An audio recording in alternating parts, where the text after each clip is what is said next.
RL Location Automobile. Pour toutes vos locations de voitures et utilitaires en Guadeloupe, faites appel à RL Location Automobile.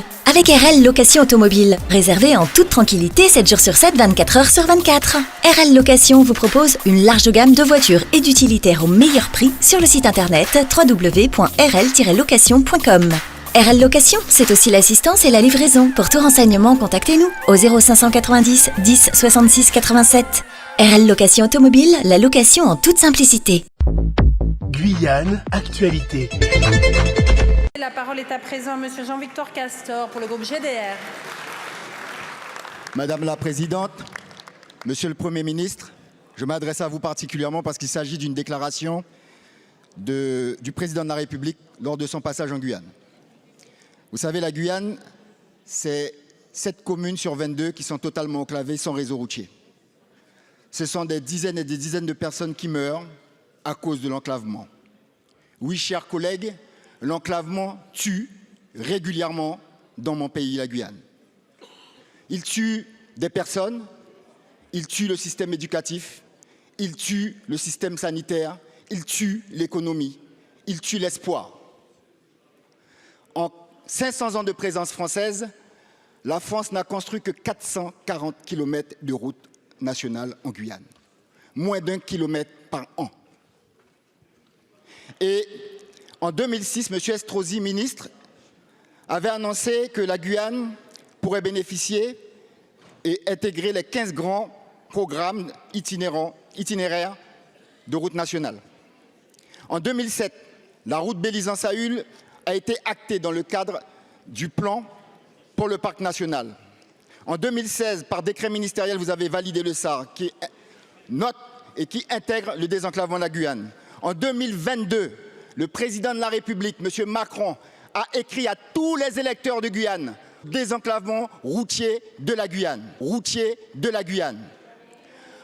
En 2024, lors de son passage, écoutez bien, chers collègues, écoutez bien ce que je vous dis. En 2024, M. Macron, président de la République, annonce à la population guyanaise qu'il va demander au génie militaire de faire une étude pour construire une route en terre entre Apatou et Maripasoula pour désenclaver près de 40 000 personnes. Alors, Monsieur le Premier ministre, quelle parole peut être crédible ici dans cette Assemblée, au sein de ce gouvernement, si le président de la République lui-même ne respecte pas ses engagements? Merci, Monsieur le député. La parole est à Madame Marie Guévenoux, ministre en charge des Outre-mer. Merci, Madame la Présidente. Monsieur le député Castor, vous avez rappelé que le président de la République est venu par 2 fois en Guyane et une fois extrêmement récemment. Et Monsieur Castor, je vous le dis, plutôt que d'interpeller ici le gouvernement de cette façon, vous auriez mieux fait d'être présent lors du déplacement du président de la République et lors du moment où il a réuni les élus pour justement évoquer ces questions d'investissement auprès des infrastructures. Parce que ce n'est pas en pratiquant la politique de la chaise vide, monsieur le député, que l'on défend son territoire. Voilà ce qu'il en est. Ensuite, sur le désenclavement de la Guyane, c'est un véritable défi. Vous le savez mieux que quiconque, la Guyane, c'est un territoire qui est grand comme le Portugal. Grand comme le Portugal et 230 000 habitants. Pour relier des villes entre elles, ce sont des centaines de kilomètres, vous le savez précisément. Et aujourd'hui, sous les 2 quinquennats d'Emmanuel Macron, c'est 320 millions d'euros qui ont été consacrés au transport et aux aménagements routiers. 119 millions d'euros entre la route de Kourou et de Cayenne, monsieur le député, pour lequel les maires François Ringuet et Sandra Trochimara sont particulièrement engagés. Et puis, ensuite, vous l'avez dit, il y a 2 annonces qu'ont fait le président de la République. La première, c'est de finir la route de Maripasoula à Papayichton.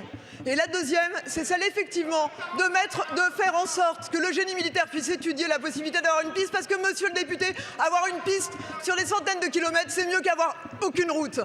Et enfin, oui, monsieur le député, et en tout cas, c'est ce que disent les élus locaux, c'est ce que disent les élus locaux, c'est ce que disent les élus locaux. Et enfin, dernier point, monsieur le député,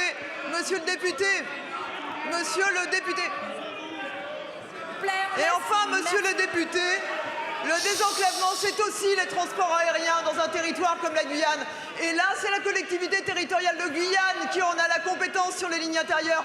Et le gouvernement de cette République finance à 30% les lignes aériennes de la Guyane. Voilà, monsieur le député. Merci beaucoup, Madame la Ministre. O News Radio sur outremernews.fr.